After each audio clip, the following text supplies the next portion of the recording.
The bad news is there's no quick fix to anxiety.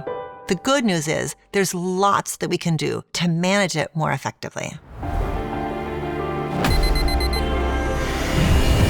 Together, we'll explore an anxiety survival kit that you can use all year long. The very first step is getting to know, what does calm feel like inside of my body? I'm a licensed clinical psychologist, here to help you face your anxiety with confidence. We're going to be hearing stories and lessons from neuroscientists, cultural icons, writers, and even a CIA officer.